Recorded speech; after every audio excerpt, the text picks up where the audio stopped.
This is the NBC University Theater, presenting the third in a series of 5 radio plays based on great American stories. Tonight, it's Number One by John Dos Passos, starring Barry Sullivan in the leading role.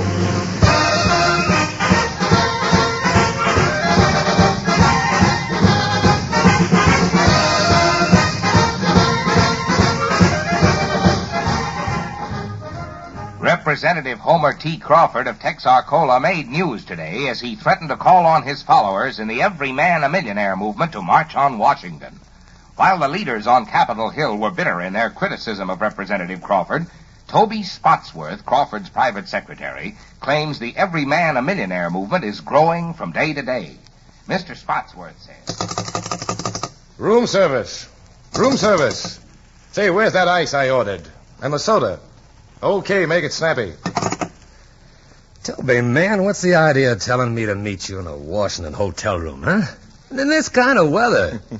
I'm supposed to be a friend of yours, boy. Well, it's the best I can do, Ed. I gotta stay close by Crawford's headquarters. With me, home is where the Gideon Bible is. Yeah, well, what all do you do for this champion of the people anyway? Oh, you know, the usual things. I handle the mail, press conferences, public relations, arrange meetings, stage the campaign. What a rat race you're in, man. Say, look, Toby, if you're going to knock yourself out, why don't you do something for yourself? Huh? At least you could get a job here in Washington, a mighty good appointment, too. You know, Toby, I talk to people. They think you got a lot on the ball. Come in. Room service, sir. Oh, good. Put that stuff down over there, eh? Here we are, boy. Thank you, sir. Anything else? No, thanks. Well, this is more like it, eh? Say, Toby, how'd you get hooked up with this Hominy Belt Messiah, huh? Oh, Ed, I just drifted into it. A lucky break, I guess. You know, I was in the lumber business in Texarkana. Used to have trouble with gas and oil leases. That's how I met Number One. He was on the Utilities Commission. And when the crash put us out of business, Chuck gave me a job. Oh, Toby boy, I've seen a lot of these spellbinders.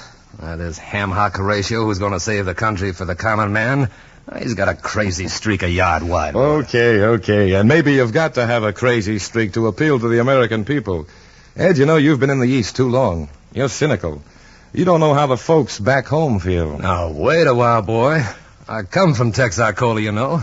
I am one of those folks. Yeah, sure. At heart, you are. That's why I want you and no one else to write this book for Number One, the story of his life. Oh, well, we'll see that it's worth your while, Ed. Sales or no sales, you won't lose any money on the deal. We just want the whole country to know Number One the way the folks back home do. Okay, Toby, I'll write the book if you say so. From poor boy to president. The American story. Oh, brother. Of course, it'll have to be under his name. Don't worry, man. I won't want my name on it. Hold it just a second, Ed. Oh, relax, Toby boy. You're jumping. That thing gets on my nerves. Hello, this is Spotsworth. What is it? Toby, this is Sue Ann. How are you, Toby? Oh, Sue Ann. Well, honey, I'm tired, dead tired. I'm talking with Ed James about the book. Oh, that's wonderful. But you've just got to help me out. Huh? Senator Johns is having supper with Chuck in our suite. You got to get us a news photographer right away. Oh, but Sue Ann, it's late. I don't know if I can possibly... Toby, this is Chuck's chance to get his picture taken with Senator Johns. Why, you know how much that would mean. Yeah, sure, but you can't just whistle for a news photographer. Well, we just got to do it for Chuck, Toby. And Senator John thinks he's just here for a little visit. He doesn't know anything about the picture, so you'll have to hurry. He may leave. Oh, all right, Sue Ann. I'll try. Somehow Oh, I knew you would, Toby. You all come on over now and you'll be sober, you hear me? And don't be smelling the liquor either. You know how the senator feels about it. All right, Sue Ann. Bye. Say, Ed, maybe you can help me, huh? I've got to get a news photographer at Chuck's suite. Senator Johns is over there. Gosh, Toby. You know, the boys are shy about those phony publicity plants. But, Ed, I've got to come through. I'll make it right with the guy. He won't be sorry he came. Okay, I'll see if I can get a friend of mine. That's my boy, Ed, thanks. Fix it up and we'll go over to the suite and see Chuck. I'll be with you in just a minute. Okay, I'll make my call.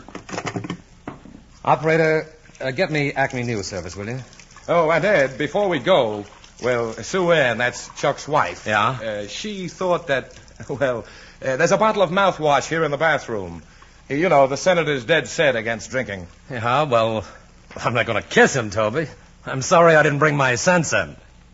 Hello, Acme. Let me talk to Joe Kleinfeld, will you? Yeah, Joe Kleinfeld.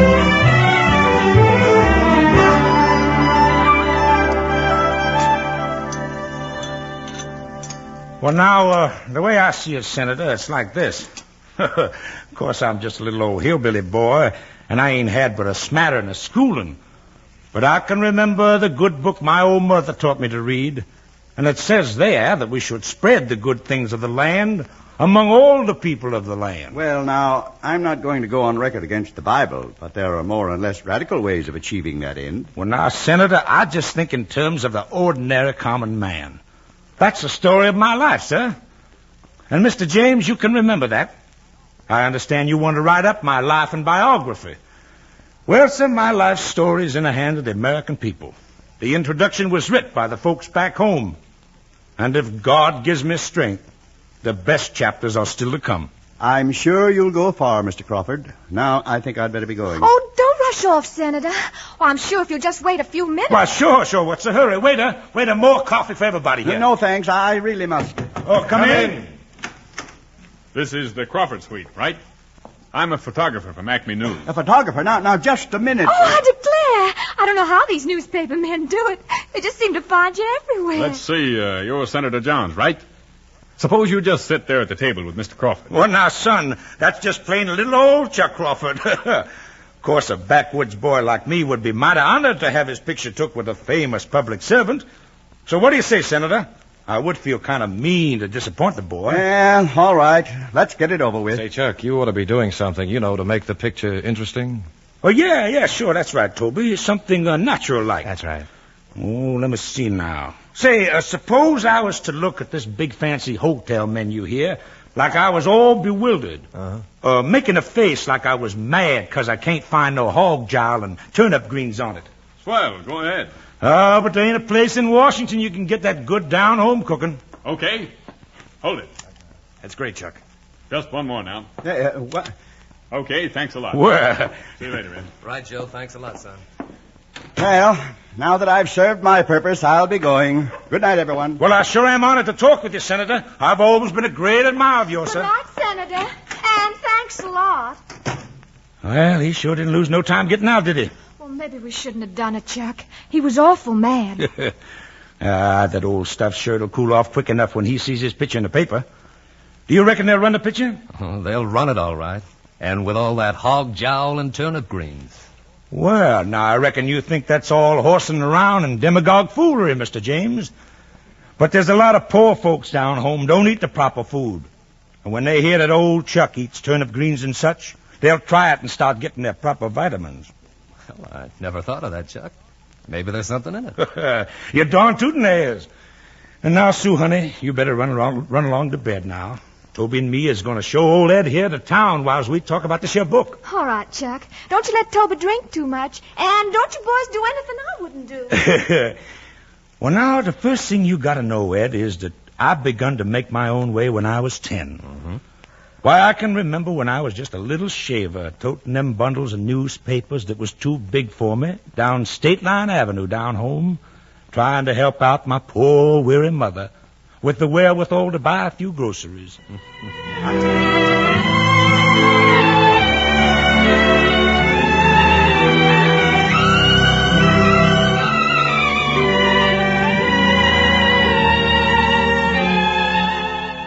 Well, sir, after my pappy died, I left the state university to look after my mother. I figured I wasn't laid out for back-breaking work, so I got me a job on the road demonstrating kitchen utensils from door to door. And that's when I started my card index of every family, so I could walk right into any farmhouse and call everyone by his first name. That's how I met Sue Ann's folks. Say, Toby, looks like this here nightclub is fixing to close up. Well, there's a lot of other places, number one. Let's go over to Helen's. Well, you know best, Toby, as long as she's got friends. You know, Toby's the boy to show you the bright lights, Ed, or any other kind of lights.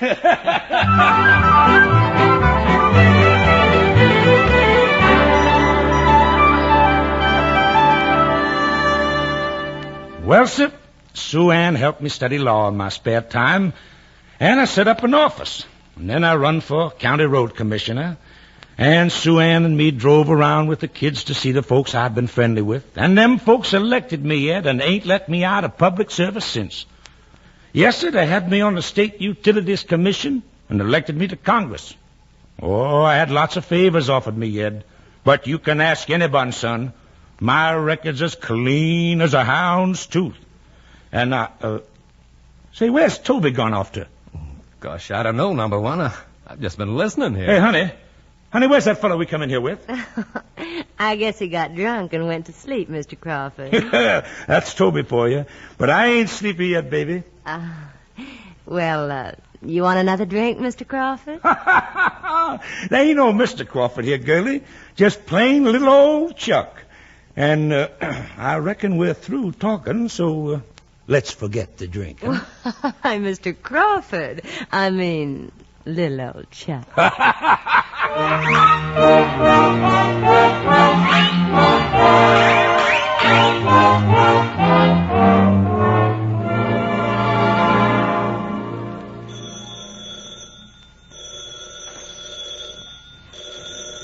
Oh, no, don't do that.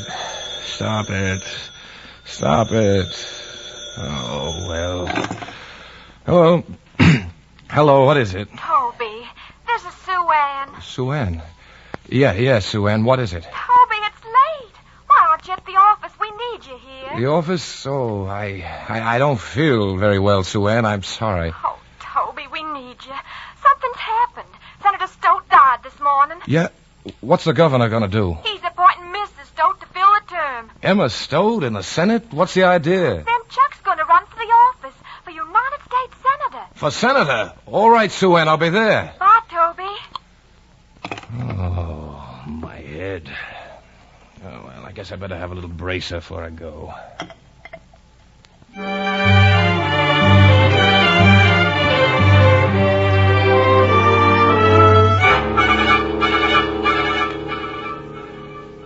In Texarkana, the political temperature is hotter than the weather, as rival candidates Chuck Crawford and Clyde Galbraith battle for their party senatorial nomination, which in Texarkana assures certain election. No one knows yet which candidate Governor Steve Basquette will endorse, but his endorsement may decide the election. Meanwhile, Crawford is stumping the state in circus style, rallying his every man.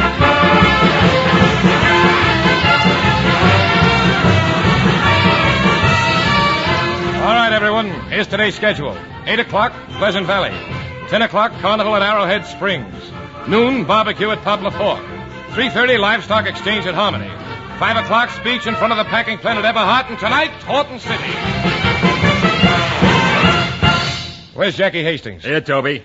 Jackie, you drive number 1 on the white Lincoln. Right. Crummett, you take the Cadillac with Sue Ann and the kids. Saunders, you go ahead with the sound truck. Right. And wherever we stop, everybody check with me in case we change the timetable. And there's one other thing, Jackie. Yeah, what's that, number 1? I'm telling you to keep these gorillas of yours in line. Like yesterday, Saunders hitting that fellow with a set of brass knuckles. But, boss, I thought that... Stop trying to think. I'm doing your thinking for you. Now, you just do what you're told and keep out of trouble. Or you'll be building roads, son, not riding on them. Check, number 1. All right, you guys. Well, come on, Sue Ann, honey. And look, wherever we have a speech, you be sure and get those kids of ours on the platform, all 3 of them. Oh, Chuck. Norman Stark is outside to see you. Norman Starr, I can't see him now. We got to get moving. Put him in the car with you, Toby. Right. You can talk to Norm on the way.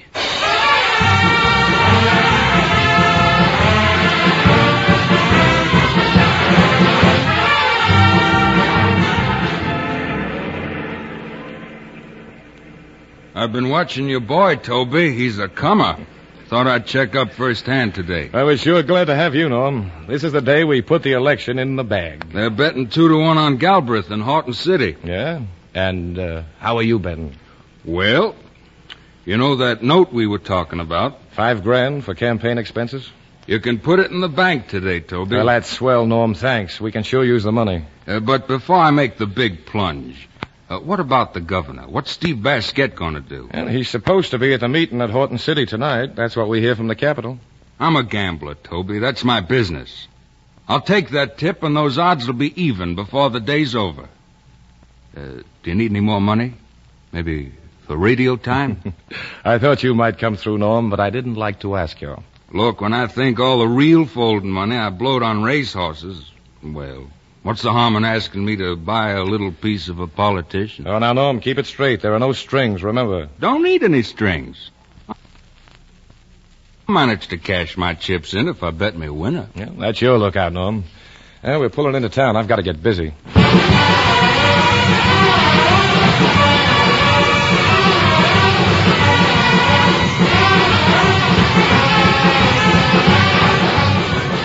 Okay, Toby.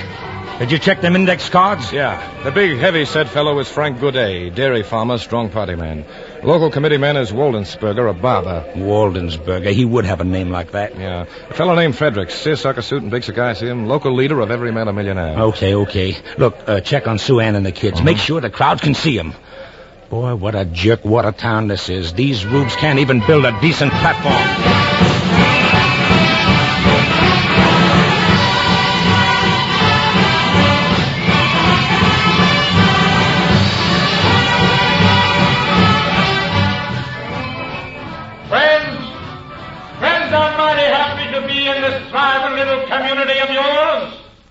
And I'm glad to look out and see such progressive citizens as my old friend Frank Goudet, a man who knows what it means to get up in the morning and do a real day's work for a living.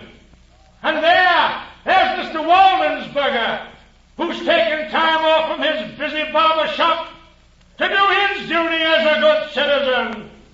And Mr. Fredericks, who's got the vision to see the trend of the Every Man a Millionaire movement across the nation.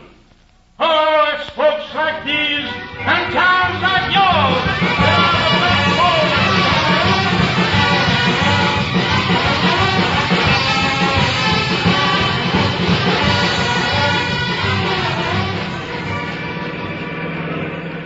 backbone. Let me have them index cards for the next town, Toby.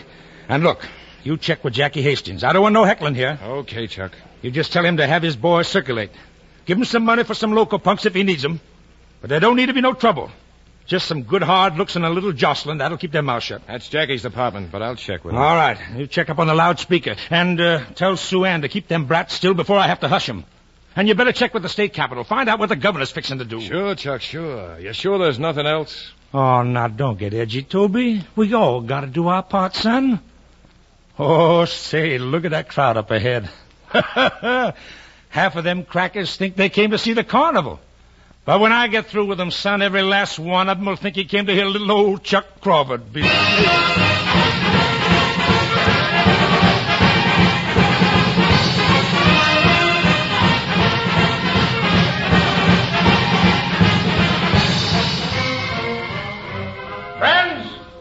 Friends, I didn't come here today to ask you to elect me to the United States Senate. To tell you the truth, I ain't got the high-tone education for the job, nor the banker money to put up appearances.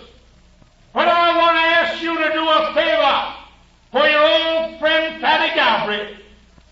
Now you take a man that fat and put his snout in the public court, and he's up to ruin his health. Chuck, here's a telegram from the governor. Why, Fatty Galbraith ain't got the chance of a satellite cat in the region where him and his money-changing friends is going to go. Now, ain't that the truth now? I got to see you, Toby. I got to see you behind the platform. What's the matter, Chuck? We've been double-crossed. We got to move fast. Oh, friends, you've heard a lot of lies. But all I'm trying to do, with the help of you decent, God-fearing people, is to save the home and the little white church where we gather together on the Lord's Day to worship the Lord of all harvest and blessings in whatever way.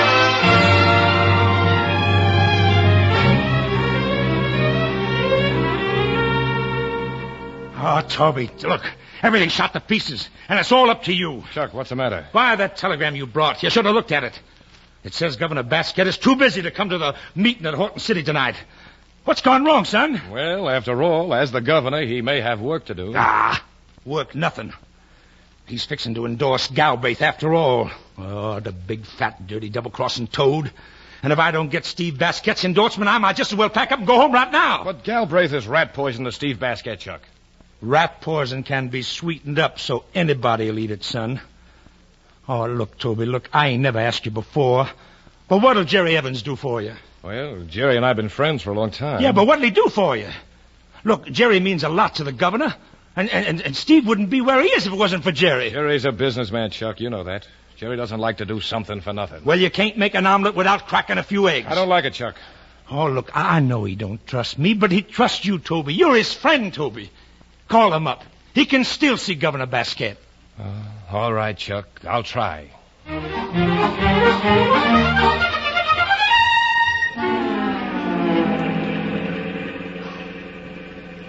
Well, Jerry, for a while I thought you were going to stand me up. We just wanted you to take a look at the meeting. You ought to see that man sewing up the votes. Now, I don't want to talk you into anything, Jerry. Just take a look for yourself, and then tell Steve Basquette what you think. All right, I'll look. But does this jaybird of yours have to go around putting these fool notions in people's heads? Oh, he's all right, Jerry. A man's got to cut up a little to get to the voters. There's some things in this man's country you can buck, and some you got to ride out. We'll be there in a couple of minutes. Will they let us through to get to the ballpark, Toby? Norm, I just thought. Stop here a minute. Stop the car. Oh, sure, Toby. Well, what's the matter?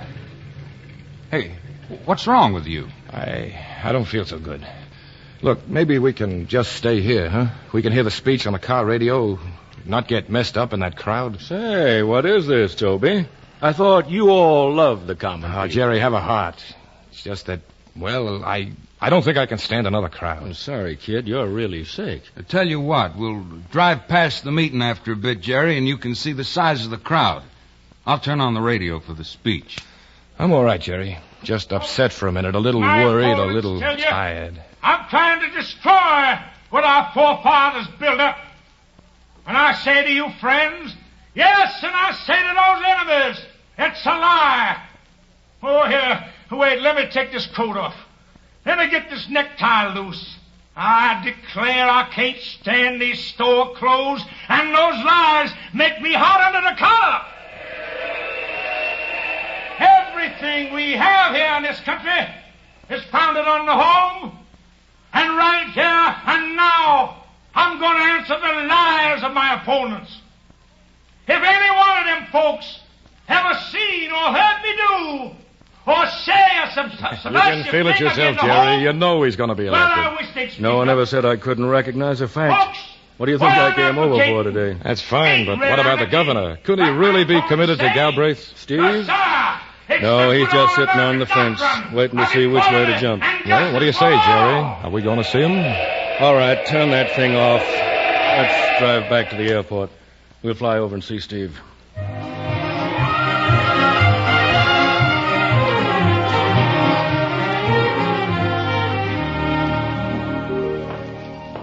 Well, gentlemen, let's us just sit here on the porch. And I'll take this old rocker, if you don't mind. It's a mighty hot day here, Governor. But it's as pretty a day for flying as I ever saw. We're fixing to fly over to Horton City. That Horton City meeting's going to be the biggest rally ever held in the state, Governor. There might be as many as 20,000 there. Jerry, how do you reckon Chuck is doing? Now and then, Steve, a fellow like that turns up you've got to reckon with. Mob appeal, I guess. But mobs can vote. Yeah. Well, I don't care much for that flying. But, I think I'll drive the missus over to Horton City tonight. Good. I'll be looking for you there, Steve. That's wonderful, Governor. Say, you won't fail us, will you? You'll be sure to be there. Mr. Spotsworth, I generally manage to get where I'm planning to be at.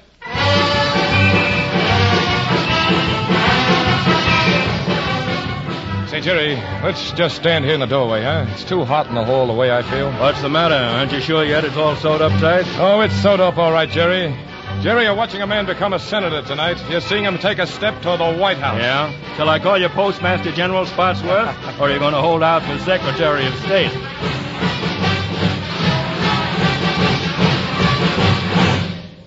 As governor of this greatest democratic state in the Union, I present a man who is worthy of your support. A man who is beloved by the people of Texarkana. A man who is to become your next United States Senator, the Honorable Homer T. Crawford.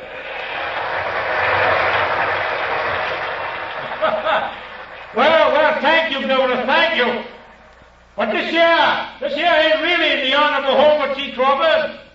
No, sir, this is just little old Chuck Crawford. Yes, sir, that you folks are sought out to honor by your own free will.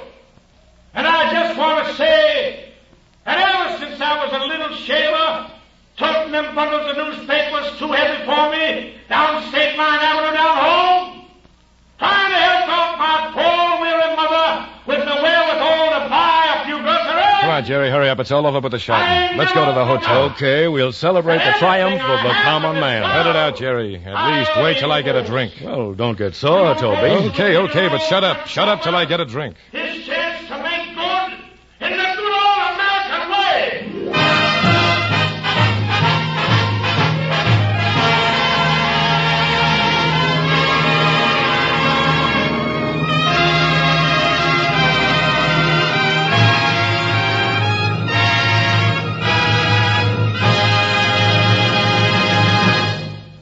You are listening to the NBC University Theater, starring Barry Sullivan in a one-hour dramatization of the John Dos Passos story, Number One. Now we will hear from Dr. Harvey Webster, visiting professor at the University of Louisville, author of the recent study of Thomas Hardy on A Darkling Plain, numerous publications on contemporary fiction and poetry, and now in charge of the radio-assisted correspondence course on contemporary literature, of which tonight's dramatization is a part. Speaking from Louisville, Dr. Harvey Webster.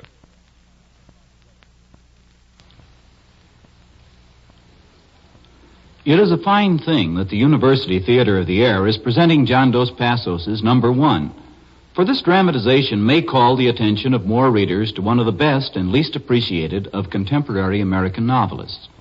All critics, or almost all, acclaim him. He has been imitated by Americans north and south, by Frenchmen, by Russians, perhaps even by some Chinese. The reading public has too generally left his books unread and unbought, though they have bought and read many second-rate imitators. This is lamentable ingratitude or bad luck or lack of perception, for no American writer has loved all kinds of people more than John Dos Passos. In his first mildly popular novel, Three Soldiers, he tried to write about all soldiers, not just the officers and the rare heroes. In Manhattan Transfer, he tried to give the feel of all of New York, of all of its people and buildings, of all of its day life and night life. In his longest novel, USA, he tried still more ambitiously to get all of America from 1900 to 1929 down on paper in the speech of the people. In Adventures of a Young Man, whose hero is Glenn Spotswood, the brother of the reluctant heel of Number One, he tried to show an honest radical, his difficulties with dishonest ones, and his death in the Spanish Civil War that began World War II. In Number One, but you are learning tonight what Mr. Dos Passos was trying when he wrote this one. I say trying, for I don't think Mr. Dos Passos always succeeds any more than Shakespeare always succeeds. But there is only one of these novels, the one about the Spanish Civil War and American radicals, that I think sometimes gets really bad. And whether Mr. Dos Passos got all of war into Three Soldiers, all of New York into Manhattan Transfer, all of our country into USA or not, there can be no doubt that all three of these are exceptionally good, possibly even great novels. Number One may, and I hope with all my heart that it does, show a turn to a more promising field than any Mr. Dos Passos has explored before. In the early 40s, he wrote a book called The Ground We Stand On, in an attempt to find out who the great American heroes really were and what ideas meant the most to them and should mean the most to us. The ones he thought most important were Jefferson and Roger Williams, who believed most strongly in the for the people and by the people part of the United States way. Mr. Dos Passos wrote Number One because he thought men like Chuck, who were unscrupulous, and men like Tyler, who let themselves grow cynical, endanger government for the people and by the people, and make government of the people too easy. He wrote Number One because he thought, to quote the last words of the book, that the United States is weak as the weakest, strong as the strongest. The people are the republic. The people are you. Thank you, Dr. Webster. The story continues from Hollywood after a brief pause for station identification. The victory of Homer T. Crawford in the Texarkana senatorial primary was made official yesterday when his nomination was confirmed after a bitter court battle with the Galbraith faction. No official announcement was forthcoming from the Crawford headquarters in the absence of Crawford's private secretary, Toby Spotsworth. And Crawford himself is also...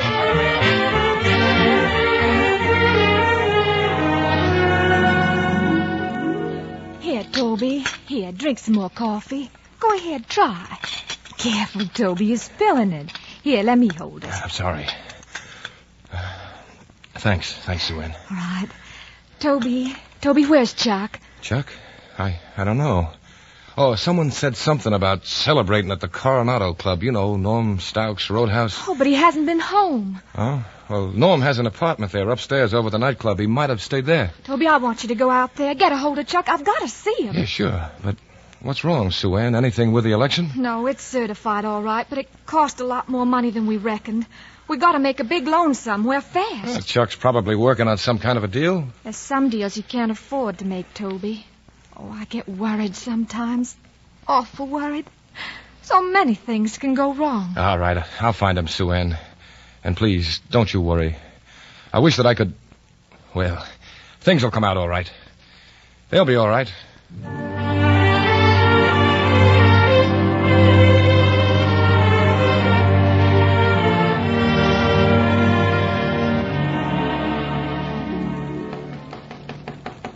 Who is it?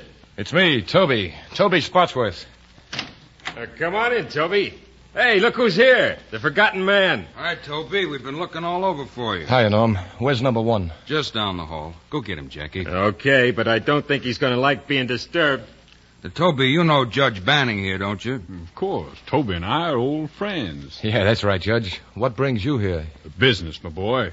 Unfinished business because of you. Huh? Yeah, we almost left your name out of the incorporation papers. But number one insisted that we wait. Incorporation papers? Sure. But Chuck can tell you about it. He's coming now. Well, hi, Toby. Hi. Oh, you sure picked a fine time to show up. How come you didn't check back at the hotel? I just did, Chuck. I just came from seeing Sue Ann. Sue Ann? Well, how's she feeling, Toby? She all right? Yeah, but she's worried some about a loan. Well, I'm taking care of that right now, son. You can call her after a bit and tell her I'm having a meeting with Jerry Evans and 2 ranking members of the Utility Commission. And I ought to know their ranking. I put them there.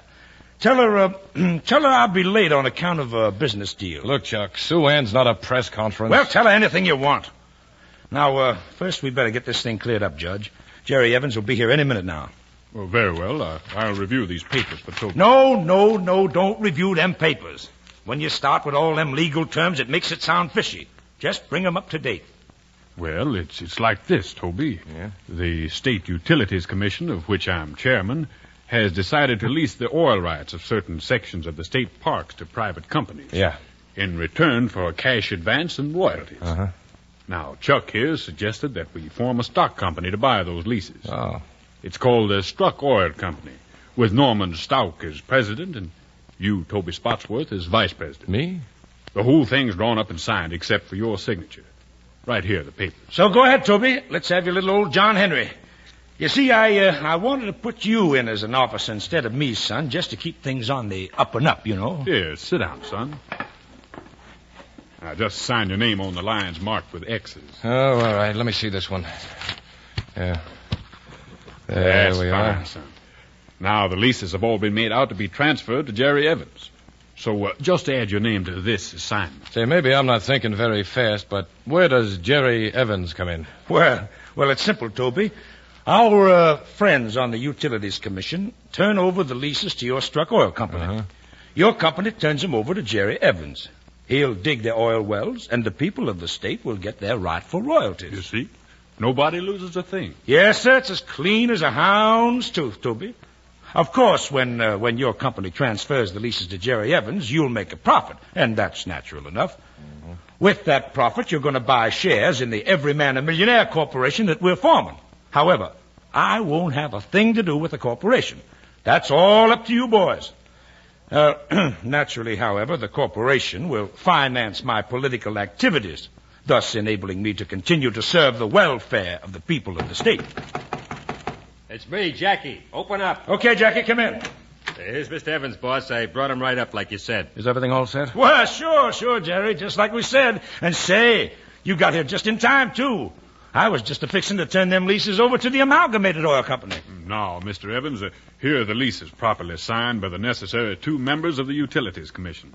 And here's the assignment of the leases signed by the officers of the Struck Oil Company. Well, I guess that takes care of everything on our part, Jerry. Right, Chuck. And what you find in that briefcase will take care of my part, the advance payment. Maybe you better count them. No. Just turn it over to the treasurer. I was never very good at arithmetic. Here, Toby, you take care of this, son. Okay, I'll be going now. Stick around, Jerry. We're going to celebrate down in the nightclub. No, thanks. I make these deals, but I don't celebrate them. Now, bring that briefcase back to my room, Toby, and we'll talk while I'm getting dressed. Oh, man, this year has been a real night's work. Yeah, number one. Everything's as clean as a hound's tooth. That's right, son. Yes, sir. Look, you call Sue Ann and tell her everything's okay. And then as soon as I get out of these pajamas and get some clothes on, we'll go celebrate. I don't know, Chuck. I don't feel much like it. Oh, no? Well, say, what you looking at? Oh, them cigarette butts in the ashtray, huh? Nah, they do look awful, don't they? Cigarette butts with lipstick on them. I declare I hate to see a gal smoke. Just never did seem right to me somehow.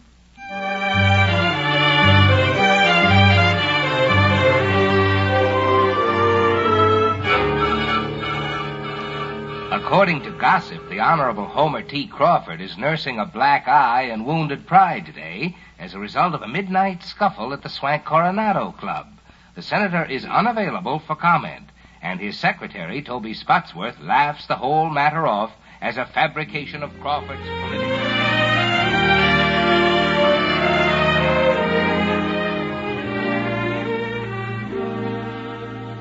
It's all so mean, Toby. So shameful mean. Sometimes I don't hardly see how I can go through with it. Look, Sue Ann, I'm tired. I'm tired of seeing people covering up, threatening people, begging favors, cleaning up messes. I'm just about through with all of this. Chuck needs you, Toby. You've always been a team. We all need But I tell you, I just can't take any more. You think you're the only one? You think no one else ever feels that way? You think I like this? Oh, I'm not the crying kind, Toby. No, I know you're not, Sue Ann. I don't know what I'm thinking of, crying. When I talk to you, I'm ashamed of myself. I like it, Sue Ann. I want you to cry when you talk to me. Now, you take it easy, Sue Ann. I'll handle things. Oh, Toby. Sue Ann. Sometimes I wish... Sue Ann, listen to me. Oh, no, it's no use. I've got to go. I've got to get some rest. You know, sometimes it's so hard to sleep.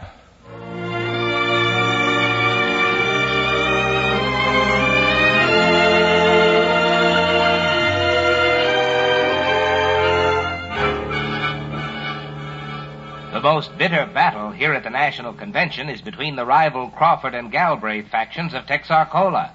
Senator Crawford, scheduled to appear before the Credentials Committee today, is reported to be in solemn conclave with outstanding party advisors. His secretary, Toby Spotsworth... Hey, Chuck, I've got to see you. Come on in, Toby. Come ahead, son. Hi, boy. I'm just taking a bath. Sit down. Okay. Ed James and I have just come from seeing Bruce Slater, you know, the president's fair-haired boy. We figure he's about half sold, Chuck. If he says the word down in the Credentials Committee, we're in. If he says thumbs down... nuts to that. He better not mess with me, son. You just wait till he hears my speech to the committee. Hey, look at that, Toby. Look at that, will you, son? 3 months off the booze and my potbelly's gone. Oh, boy. Shove over that bath mat, Toby, and hand me a towel, will you, son? Say, Chuck, that speech will tell the story one way or the other. Yeah, it's a mighty good speech you wrote me, Toby. Real scholarly. But it don't sound much like number one. Why, there ain't a hillbilly word in it. Oh, now, look, Chuck, this is no camp meeting. They're expecting you to put on a circus act. So why not fool them, eh? Huh? By golly, boy, you're right. Those highfalutin liberals think that I'm just white trash, born under the dark of the moon. Well, sir, if it's book learning they want, I'll throw it at them.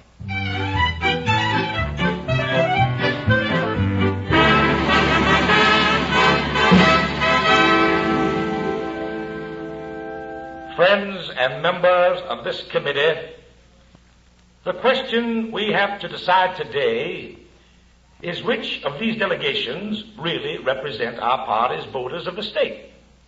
And in our state, that means all the voters. In these times, no faction has the right to seek its own ends. Anyone who would seek an answer based on any concept except the welfare of his party and his nation is a traitor. He's got him, Toby. Look at him. They were nation. expecting a clown. Yeah. I've got to go, Ed. I've got to get out of here. I've got to get some air. Don't you even want to hear your own speech, then? It's his speech now. Everything he touches becomes his. Okay, but... Well, I've got to stay. I got to report this thing, Toby. Okay, Ed. But I got to go before I pass out. Will act upon them without fear or prejudice.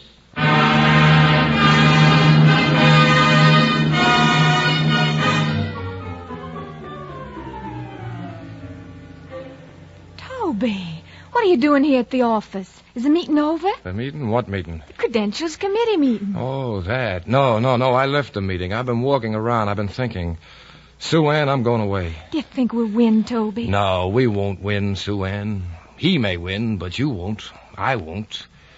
When I heard him start to talk, I knew I just couldn't stand anymore. You're just all worked up, Toby. Where have you been walking? I've been walking with you, Sue Ann. Look, I talked it all over with you. Oh, Toby. What's the matter? You're talking crazy. You know what's the matter. Maybe I am crazy. About you. Toby, you mustn't be silly. That's the only thing that isn't silly. I love you, Sue Ann. I don't love votes and loudspeakers and big-shot conferences, but I do love you. I don't want to talk like this. I won't talk this way. I won't let you. I had to say it. I'd like to go away right now and never come back. Oh, Toby. We used to make jokes. We used to laugh. Now I feel so mean. Mean inside. Don't make it worse. I'm sorry, Sue Ann. I'm really sorry. Oh, Toby, not you. Well, you're the one I count on. Even when you're drunk or sick. Sue Ann, I had to tell you. You've got to listen to me. Not now, Toby. Please, not now. Just when everything's so important to him. Maybe it's all a mistake. Maybe it's all wrong this way. But, well, you can't run out. Hiya, baby. Did you hear? Did they tell you, honey? We're in. Our delegation was seated. Really, Chuck? Oh, that's wonderful. It's wonderful, Chuck. And I'm glad it's over. I'm going to take the boys and go back to the ranch. That's a good idea, and I'll be out there myself, honey, if I get a chance. And Toby's going away for a rest. A long rest to get all well again. And you do like the doctor tells you, Toby. Get yourself well. Do you hear me? Yes, sir. Sure, this is the time for it. We'll be needing you in the fall, boy.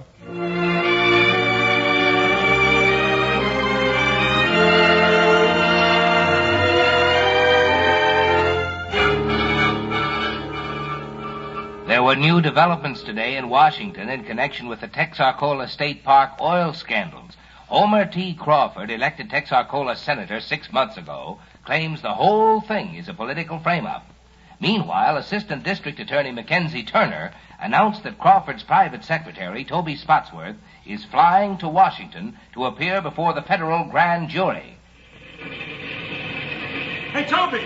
Toby, over here, son! Hiya, Chuck. I'm coming. Oh, you look awful. Toby, are you all right? Yeah, sure. Hey, you're sober, ain't you? Yeah, too sober. I haven't had a drink for 6 months. Well, hurry up then. We got to get out of here. We got a car waiting over here. Just a minute, Mr. Spotsworth. We'd like to get a picture. I'm from Acme News. No, wait a minute. Oh, it's okay. I got it. Thanks. Get that guy, Jackie. Saunders, go get him. Give it to him good. Smash that camera. Here, give me that. Come on, Toby. Hurry up in the car. Hurry up. Come on. Okay, get rolling. Step on it. Senate office building, quick. Oh, those nosy photographers out of my own business. I ain't fixing to have my picture taken with no jailbird. Oh, we're in trouble, Toby. A real fight. You boys sure got me in a jam this time. We got you. Look, you're doing all right. It's Norm Stalk and me who've had it rough so far. Well, I ain't let nobody go to jail yet. But they got you on the griddle, boy. And you're going to sizzle a little, even if I do get you off.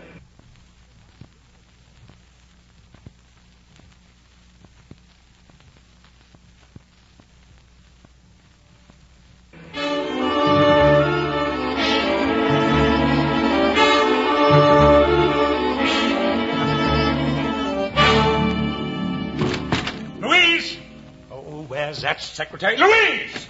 Yes, Mr. Crawford. I'm here in Mr. Spotsworth's office. Okay, you better stay there. We got some straight talking to do, but send out and get some coffee for Toby. Black coffee. Yes, sir. Oh, no. Now you got to pull yourself together, Toby. That grand jury hearing's in an hour. Oh, this here is your lawyer, Toby, Mr. Grossman. How do you do? The pleasure is mine, Mr. Spotsworth. Your friend, Judge Banning, has asked me to assist you in this little difficulty. Oh, man, what a day. And I got to fly to Atlanta to make a speech tonight. Oh, you're sure giving me a lot of trouble, boy. Now, this assistant district attorney seems to be very ambitious, but I'm sure we can find a solution. Oh, we'll all get tarred up some. There's no use kidding about that. We'll all get tarred up. But it don't need to do no harm. Oh, man.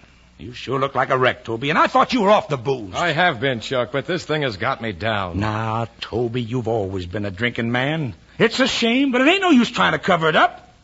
And everyone knows a soak's memory is weak. Why, I wouldn't be surprised if you can't remember a thing. Chuck, why can't I just tell the story I did at the investigation down home? The profits of the organization, my share of them, were put in my name through loose bookkeeping. This here ain't down home, Toby. Well, Norm Stout just told them that his money from the corporation was in payment of a loan, and it was the truth, too. They ain't through with Norm Stout yet. And he can't prove that loan unless he can find that canceled check. And Toby, he ain't going to be able to find it. But, Chuck, how do you plan Toby, you couldn't hardly put anything past a man like Norm Stout. What he did was to throw a lot of wild parties, get you drunk, have you sign papers you couldn't even read, papers by the yard. Why, I wouldn't be surprised but what the big business interests put him up to it. Norm Stout is on the level, Chuck. He's a friend of mine. Folks can say that a man in my position shouldn't associate with a hopeless streaker. But after all, there ain't no harm in being a little soft-hearted.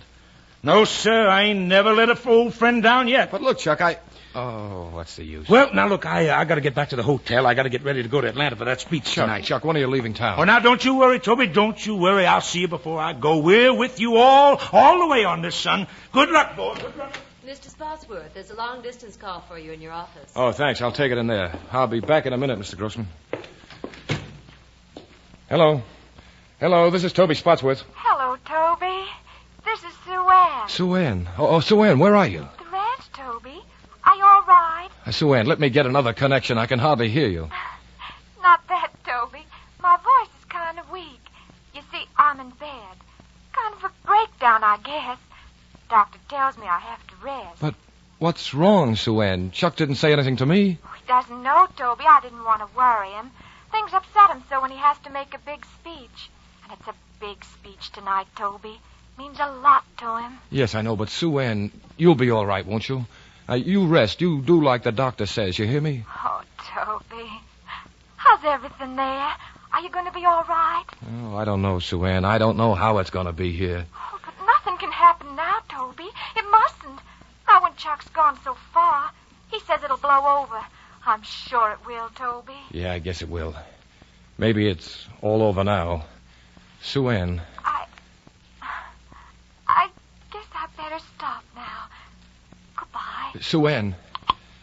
Sue Ann. There's no way to get her back.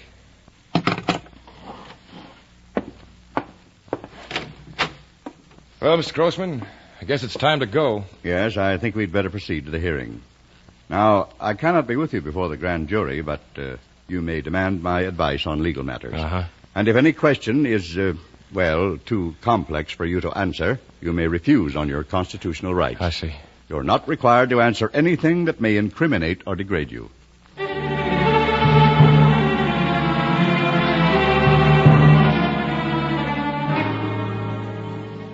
Now, Mr. Spotsworth, you are Senator Crawford's private secretary, aren't you?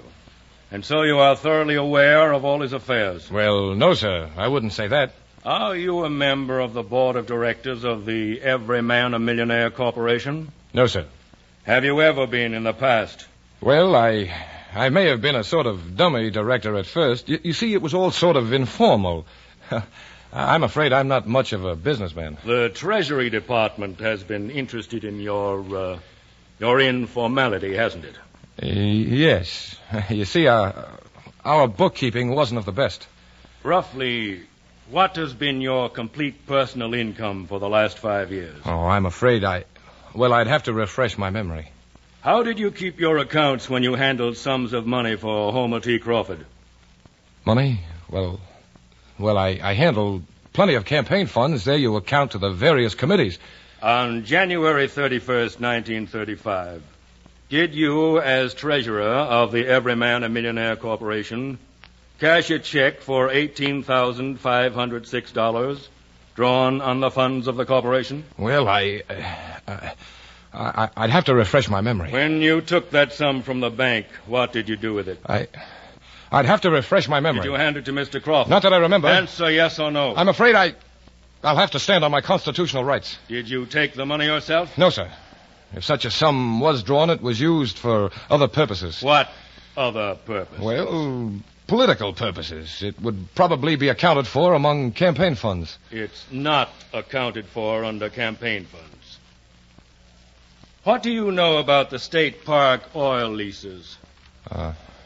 Just what I've read in the papers. Have you ever been in the oil business?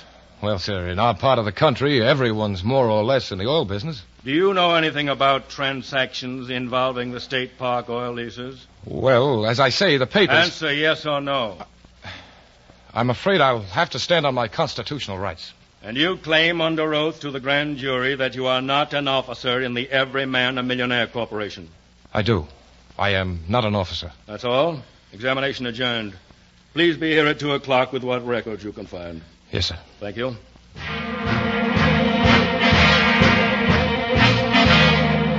I've got to make a phone call, Mr. Grossman. Chuck said he wouldn't leave for Atlanta until I called him. All right. If Senator Crawford's room still doesn't answer, I'll call his office. Thanks. But, Louise, are you sure he didn't leave any word that he left for the airport? Oh, all right. Thanks. You say the senator's plane left for Atlanta an hour ago? Oh, all right. Thanks.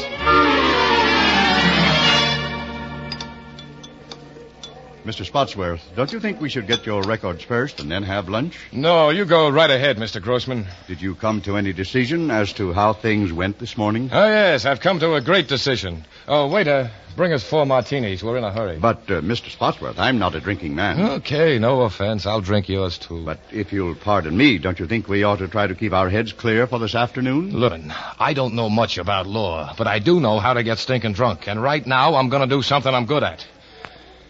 Look, Mr. Grossman, if you finished your lunch, why don't you run along? I'll meet you at the Federal Court building. Very well, but I must advise you not to be late. This is your grand jury. Then it's on my record that I like a little drink. Oh, thank you, waiter. 4 more.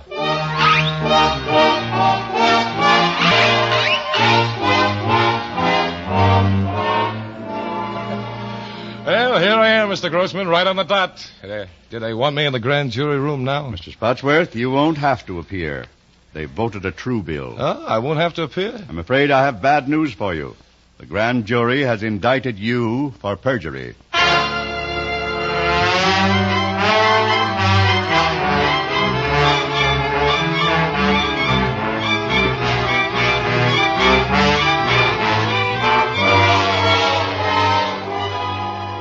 And so, friends, as I speak to you tonight from this great city of Atlanta, I defy the forces of privilege that plot my downfall.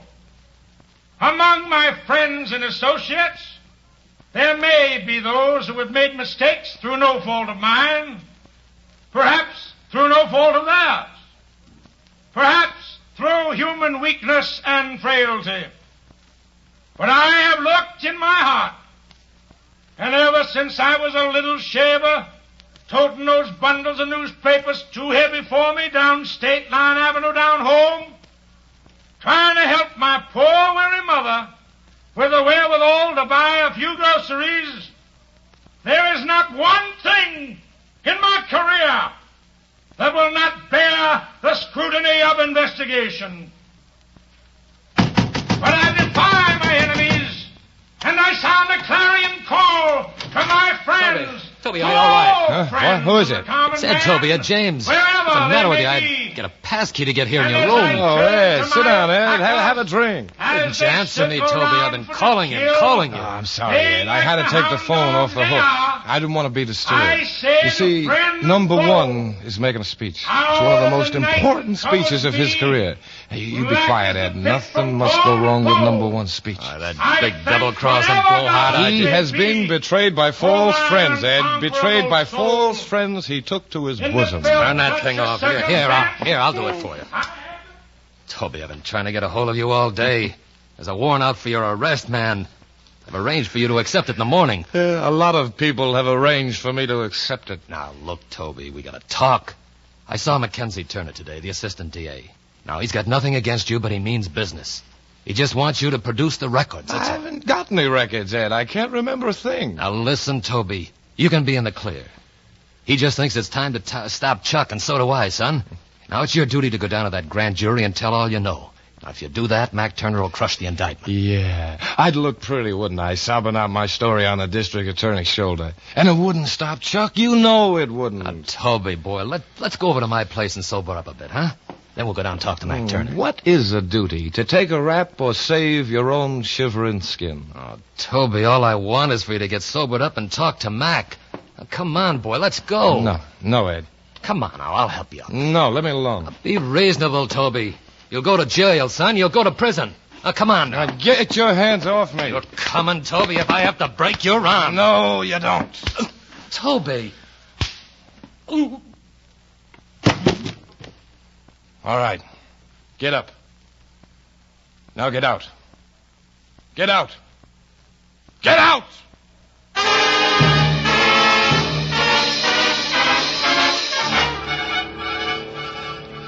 The investigation of Senator Homer T. Crawford's Every Man a Millionaire organization came to an end today with the conviction of Toby Spotsworth, the senator's former private secretary and a former officer of the Every Man a Millionaire Corporation. Testimony revealed that the senator was not connected with the corporation and that he was not advised of the activities of his underlings. In commenting on Spotsworth's sentence to imprisonment, the senator said he was shocked by the behavior of those he trusted, but that he would carry on with his work because of his sacred obligation to the common man.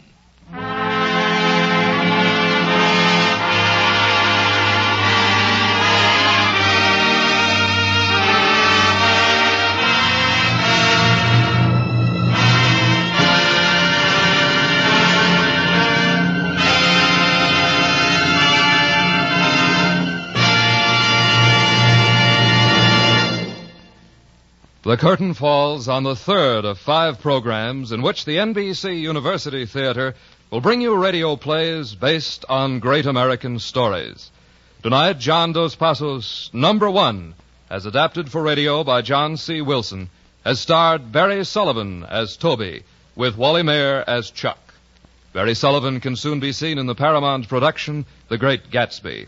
Tonight's cast included Marvin Miller, Truda Marson, William Lally, Doris Singleton, Bob Bruce, Ship Menken, Dan Riss, Tom Charlesworth, Frank Gerstle, Ralph Moody, and Charles Seal. Our thanks to Dr. Harvey Webster, author, now in charge of the radio-assisted correspondence course on contemporary literature, for his comments on our novel.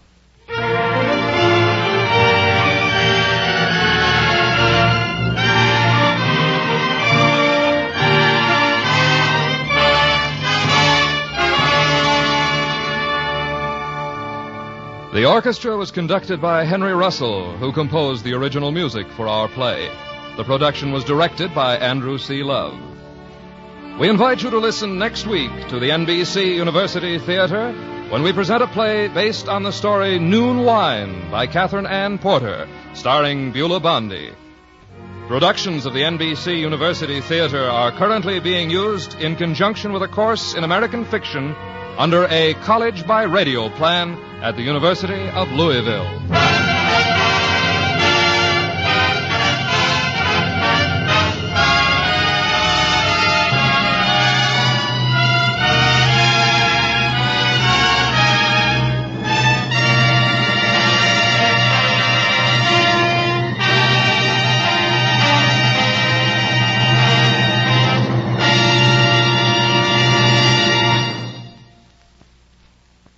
This program came to you from Hollywood. This is NBC, the national broadcasting company.